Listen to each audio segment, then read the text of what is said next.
Hello, here we are with our 5 review. Our first 4 problems are up here, and we are adding and subtracting fractions with unlike denominators. So the first thing we need to do is make those denominators match. Here we have 26 for our larger denominator. 13 does go into 26 without a remainder, so that becomes our new denominator. Our first fraction, we don't need to change anything. Our second one, we're going to multiply by 2. So we get 926 plus 626. If we add those up, we are going to get 1526. We cannot divide 15 or 26 by anything other than 1. So those are our reduced numerator and denominator. Our answer there is 1526. The next one, number 15, 16 is divisible by 8.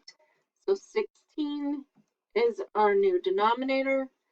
Careful with your negative here. We have a double negative, so that's actually going to become plus positive.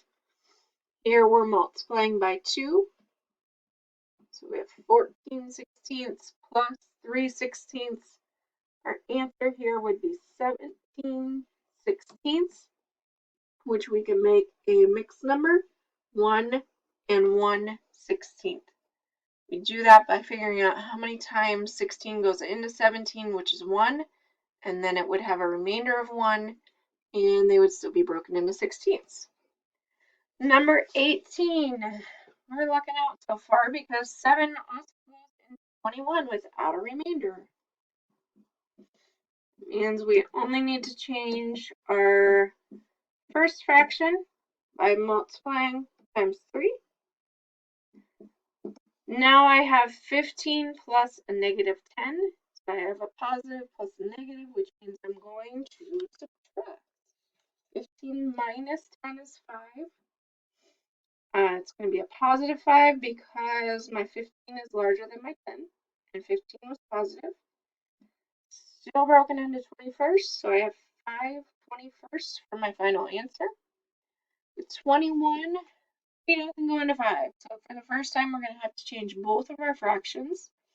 Our least common denominator here is 15. So in this case, I keep my whole number. Here I have to multiply times 3. And here I have to multiply times 5. When I do that, I get 1 and 6/15 minus 5/15. I can do 6 minus 5, which is 1/15, and I still have my whole number of 1. Our last 2 homework problems. Number 24, we have 30 and 15 for our 2 denominators.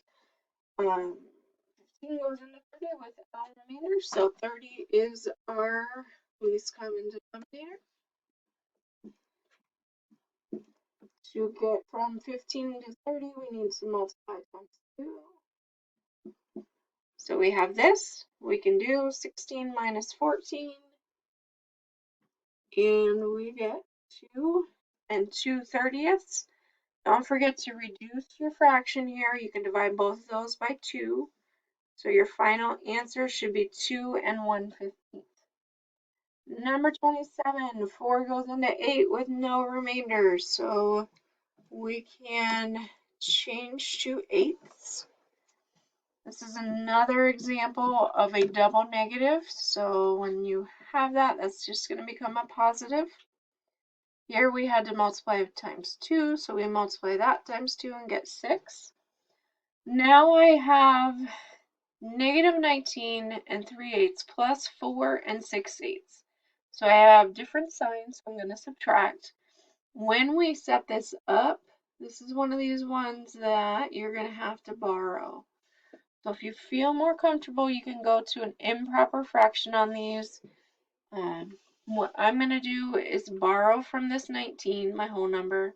That's going to turn to 18. I'm adding 8 eighths to 3 eighths. So we'd add 8, 9, 10, 11. So this would become 11 eighths. And now I can subtract 11 minus 6 is 5. So my fraction part becomes 5 eighths. I do 18 minus 4 and get 14. And that's my final answer, 14 and 5 eighths. I will see you guys soon with your other lesson for this week, which is going to be 5